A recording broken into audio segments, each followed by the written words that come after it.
दोस्तों, वीडियो शुरू करने से पहले आपसे छोटी सी विनती है। प्लीज हमारा चैनल सब्सक्राइब करें और हमें सपोर्ट करें। क्या आपने कभी सोचा है कि उम्र बढ़ने के साथ कुछ लोगों के शरीर से हल्की लेकिन लगातार आने वाली बदबू क्यों बनने लगती है? भले ही उन्हें लगता हो कि वे साफ सुथरे हैं, ये एक संवेदनशील विषय है जिसके बारे में खुलकर बात कम ही होती है। लेकिन सच्चाई यह है कि 60-70 साल के बाद हमारी कुछ रोजमर्रा की आदतें ही धीरे धीरे हमारी खुशबू और हमारी छवि को प्रभावित करने लगती है। वीडियो अंत तक जरूर देखें। यह सिर्फ दिखावे की बात नहीं है, यह आपकी गरिमा, आत्मसम्मान और आत्मविश्वास से जुड़ा है। उम्र बढ़ने के साथ शरीर बदलता है, त्वचा पहले जैसी नहीं रहती, पसीने का पैटर्न बदल जाता है और कुछ छोटी छोटी आदतें जिन्हें आप पहले नजरअंदाज करते थे अब बड़ा असर डाल सकती है। आज हम बात करेंगे ऐसी 5 बाथरूम आदतों की जो अनजाने में आपके शरीर की बदबू का कारण बन सकती है। और सबसे अच्छी बात, इनका समाधान बहुत आसान है।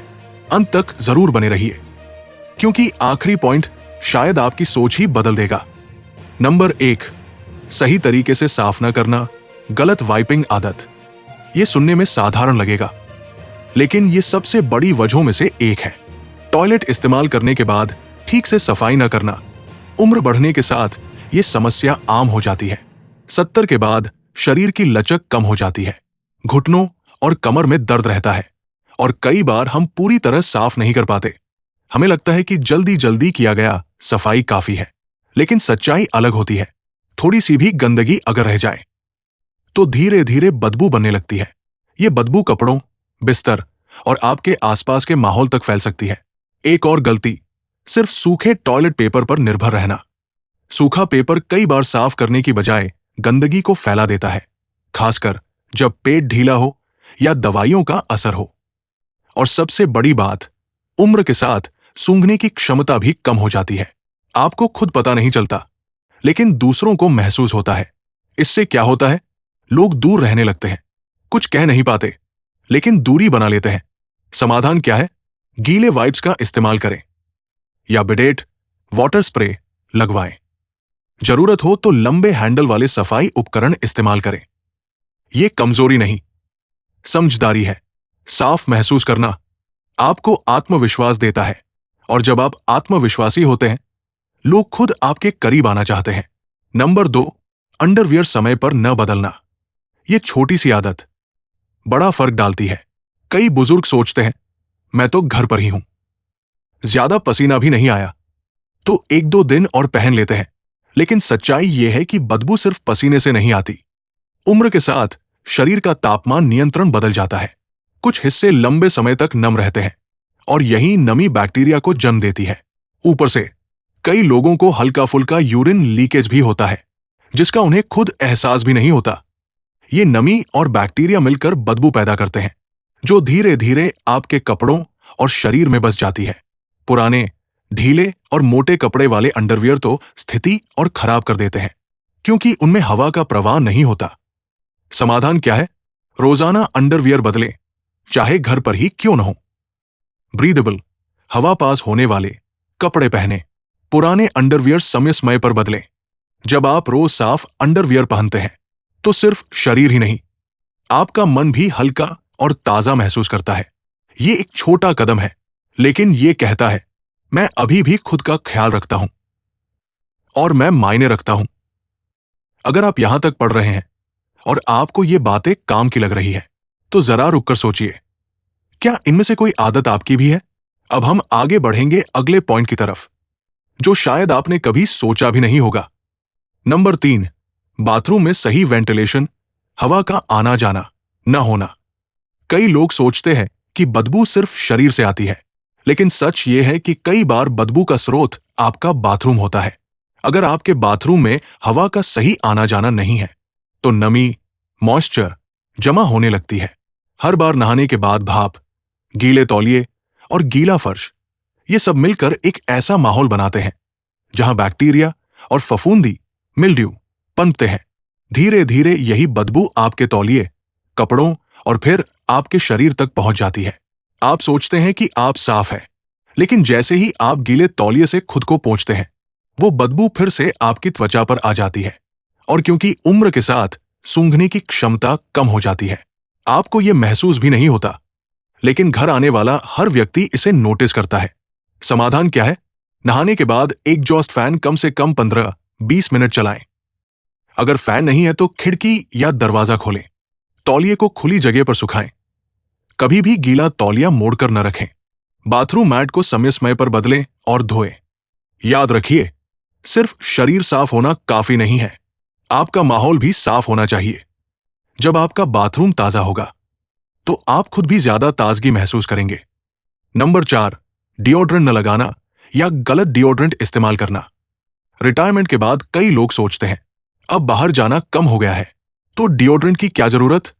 लेकिन सच्चाई यह है कि शरीर की गंध सिर्फ पसीने से नहीं आती, बल्कि शरीर की प्राकृतिक प्रक्रिया से भी आती है। उम्र बढ़ने के साथ त्वचा के तेल, नेचुरल ऑयल्स बदल जाते हैं और बैक्टीरिया के साथ मिलकर एक अलग तरह की गंध पैदा करते हैं। आप रोज नहाते हो, फिर भी अगर सही डिओड्रेंट नहीं लगाते तो हल्की हल्की बदबू बनी रहती है। एक और आम गलती, पुराना वही ब्रांड इस्तेमाल करते रहना जो आप 30-40 साल पहले इस्तेमाल करते थे। आपका शरीर बदल चुका है तो आपकी जरूरत भी बदल चुकी है। कुछ लोग नेचुरल या बिना खुशबू वाले डिओड्रेंट इस्तेमाल करते हैं जो हर किसी के लिए प्रभावी नहीं होते। और सबसे बड़ी गलती, डिओड्रेंट और एंटीपर्स्पिरेंट में फर्क न समझना। डिओड्रेंट बदबू को छुपाता है, एंटीपर्स्पिरेंट पसीना कम करता है। कई अच्छे प्रोडक्ट दोनों काम करते हैं। समाधान क्या है? रोज नहाने के बाद डिओड्रेंट लगाएं, चाहे घर पर ही हो। ऐसा प्रोडक्ट चुनें जो आपकी उम्र और जरूरत के हिसाब से काम करे। जरूरत पड़े तो डॉक्टर से सलाह लेकर सही विकल्प चुनें। छोटा सा कदम, लेकिन बड़ा असर। जब आप अच्छी खुशबू के साथ लोगों के बीच जाते हैं तो आपका आत्मविश्वास अपने आप बढ़ जाता है। नंबर 5, असली समस्या को ठीक करने की बजाय एयर फ्रेशनर का इस्तेमाल करना। यह बहुत बड़ी गलती है जो कई लोग करते हैं। बाथरूम में बदबू आई और आपने स्प्रे कर दिया। आपको लगा कि समस्या खत्म हो गई, लेकिन सच ये है, आपने सिर्फ बदबू को ढक दिया, खत्म नहीं किया। जब गंदगी, नमी या बैक्टीरिया मौजूद होते हैं और आप ऊपर से खुशबू डालते हैं तो दोनों मिलकर और भी अजीब गंध बना देते हैं। यही वो पुरानी बदबू है जो धीरे धीरे घर और शरीर में बस जाती है। एक उदाहरण सोचिए, अगर बाथरूम साफ नहीं है, टॉयलेट ठीक से नहीं धुला, तौलिए गीले हैं और आप सिर्फ स्प्रे कर रहे हैं, तो आप असल में समस्या को नजरअंदाज कर रहे हैं। समाधान क्या है? सबसे पहले बाथरूम की सफाई पर ध्यान दें। टॉयलेट को पूरी तरह साफ करें, सीट, किनारे और नीचे तक। नमी को खत्म करें, हवा का प्रवाह बनाए रखें। तौलिए और मैट को नियमित बदलें। उसके बाद ही हल्का फ्रेशनर इस्तेमाल करें। याद रखिए, सच्ची खुशबू सफाई से आती है, स्प्रे से नहीं। अंतिम विचार, फाइनल थॉट्स। अगर आपने यहां तक पढ़ा है तो सबसे पहले धन्यवाद। आपने एक ऐसे विषय का सामना किया है जिसके बारे में बहुत कम लोग खुलकर बात करते हैं, लेकिन ये शर्म की बात नहीं है, ये समझदारी की बात है। आपकी खुशबू आपकी पहचान का हिस्सा है। ये तय करती है कि लोग आपको कैसे महसूस करते हैं और उससे भी ज्यादा आप खुद को कैसे महसूस करते हैं। आज हमने जिन 5 आदतों की बात की, वे छोटी लग सकती है, लेकिन उनका असर बहुत बड़ा होता है। ये सिर्फ साफ सफाई की बात नहीं है, ये आपकी गरिमा, डिग्निटी की बात है, आपके आत्मसम्मान की बात है। और सबसे अच्छी बात, अभी भी देर नहीं हुई है। आपको सब कुछ एक साथ बदलने की जरूरत नहीं है, बस एक आदत से शुरुआत कीजिए। शायद आज से रोज अंडरवियर बदलना, या बाथरूम को थोड़ा ज्यादा साफ रखना, या सही डिओड्रेंट चुनना। एक छोटा कदम, लेकिन एक बड़ा बदलाव। और जब आप ये कदम उठाते हैं तो आप खुद से कहते हैं, मैं अभी भी मायने रखता हूं और मैं खुद का ख्याल रखूंगा।